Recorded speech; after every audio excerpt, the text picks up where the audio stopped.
Vous recherchez une école de référence pour une double formation universitaire et professionnelle de qualité? Voici l'opportunité à ne pas rater. L'École supérieure d'administration, d'économie, de journalisme et des métiers de l'audiovisuel ESAE vous offre des programmes d'enseignement en licence et en master orientés vers l'emploi qui font d'elle une référence à travers les filières de l'administration générale et territoriale, l'administration du travail et de la sécurité sociale, droit, diplomatie et relations internationales, administration hospitalière, universitaire et intendance, journalisme et métiers de l'audiovisuel et toutes les filières des sciences de gestion. Une seule adresse, www.esae.bj. Rendez-vous dès maintenant sur nos campus ESAE Bedjromende au numéro 90 93 65 21 ou au numéro 98 98 14 00. Paracourt sur le numéro 52 46 12 12. Aboumé-Calavi au numéro 52 88 44 44. Akpaka au numéro 52 88 33 33. ESAE, l'excellence a un nom. Anel, bonjour à nouveau. Bonjour.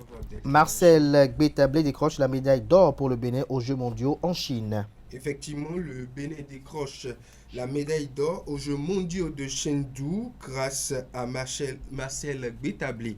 L'événement s'est déroulé en Chine. Dans un duel épique, il a fait preuve d'une concentration et d'une détermination sans faille. Le natif de la ville de Boikan a dominé son adversaire italien en tir de précision, s'imposant sur le score de 29-25. Cette performance remarquable honore également la mémoire de l'international entraîneur Guy Tronon, ancien mentor de l'entraîneur national Thierry Babagbeto, qui a amené le champion à ce nouveau sacre. Grâce à cette victoire, Marcel Gbetablé ne fait que confirmer son talent exceptionnel et offre au Bénin un moment de fierté nationale qui résonne bien au-delà des frontières.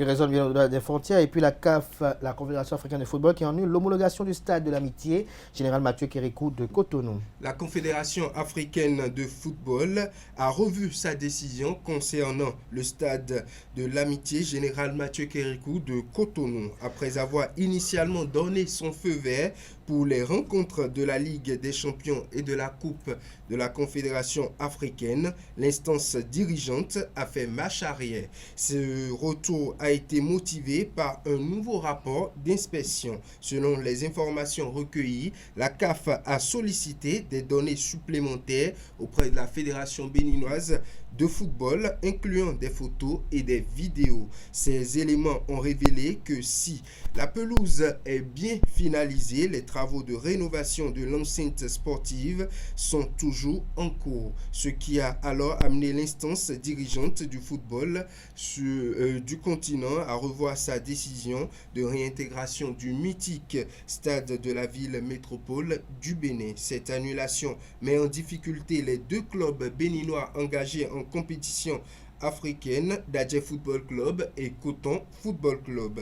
Ils sont désormais contraints à trouver un terrain de repli pour le match à domicile en septembre prochain, à l'instar des sélections nationales. Flowers CNSS Handball Club est champion d'automne en hommes et en dames. La phase intermédiaire de la Ligue professionnelle de handball du Bénin 2025 s'est achevée au Hall des Arts et loisirs et sports de Cotonou avec la confirmation de la domination de Flowers CNSS Handball Club. Les deux équipes masculines et féminines ont conclu cette étape avec brio, s'adjugeant le titre de champion d'automne. L'équipe masculine a offert un spectacle riche en rebondissements.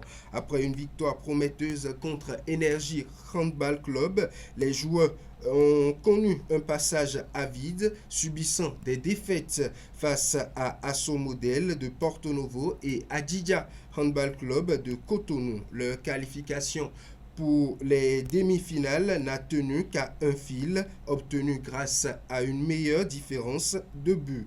Revigorés par le soutien de leur président Charles Toko et de leur partenaire officiel, la CNSS Sport SA, les joueurs ont affiché une détermination sans faille. En demi-finale, ils ont livré un match épique face à Aspak Handball Club, ne s'imposant qu'après des prolongations. En finale, ils ont retrouvé leurs rivaux Adidja Handball Club pour une revanche haletante, remportant le match sur le score de 26-25 et scellant ainsi leur place de leader. À l'inverse des hommes, l'équipe féminine a survolé la compétition. Les championnes en titre ont déroulé un jeu impeccable, enregistrant 5 victoires en 5 matchs, avec un total de buts de 162 buts marqués contre 98 encaissés. Elles ont terminé en tête du classement avec un total de 10 points,